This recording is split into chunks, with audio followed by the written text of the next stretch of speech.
All right, I'm here with offensive coordinator and quarterbacks coach John David Baker. Coach Baker, how's it going? You made it through your second camp in a Pirate uniform. How's it feel? We survived the heat. I feel like we got off easy with the weather we've had during fall camp. But no, it's been good. Really excited about where we're at. We're in a good spot health-wise, but I feel like we got a lot of pieces to the puzzle. We just got to continue to put them all together and make sure we put a good product on the field.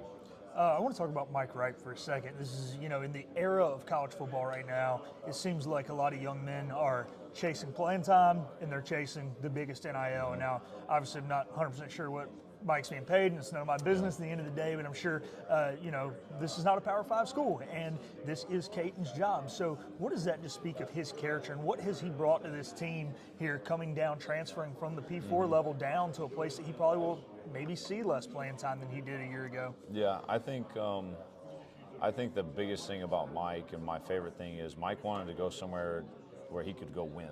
He wanted to be a part of a winning culture and a winning program, because Mike is one of those people that if you ask me how would you describe Mike Wright, Mike's a winner. You just point blank, he is. Problem for Mike is that Mike's never been a part of a winning program. He's never gone to a bowl game, never played in a bowl game, and so Mike wanted to be a part of that. Whatever that meant for him, as far as what his role was, he didn't care. He just wanted to come be a part of it. And so I love Mike, and I couldn't be more thankful that Mike's a part of our football team. And looking at the offense as a whole, this is kind of the second year of your system, and there's some turnover, but overall, a lot of, especially the offensive skill positions, it's mostly the same guys. Do you feel like you are able to install things quicker this year just due to the continuity, I guess? Definitely.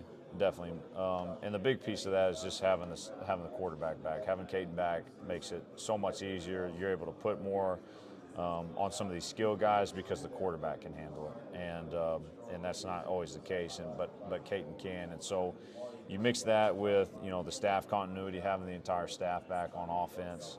It's allowed us to move quicker and make sure we're able to do some new things, but also staying true to our core and the things that we believe in that made us really successful a year ago.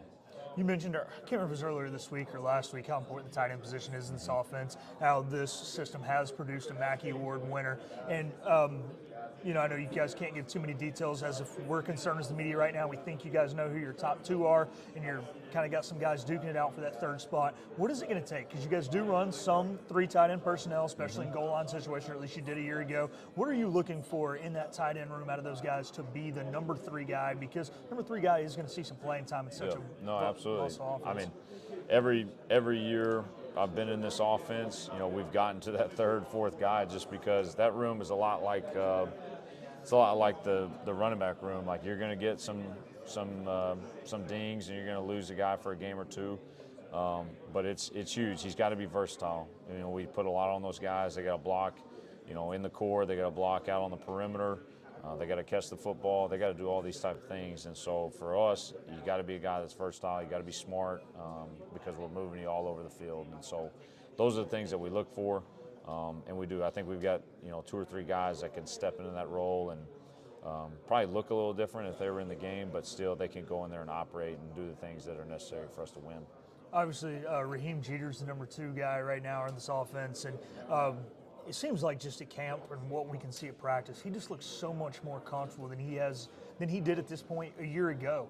What do you think has changed? Is it a mindset thing? Is it a skill set thing with him? Because he really looks like he's developing into a true college quarterback. Yeah, no, I couldn't be more proud of where Raheem's at. I think the biggest thing is for him, he's gotten so much more decisive, and he's got an urgency to get the ball out of his hand.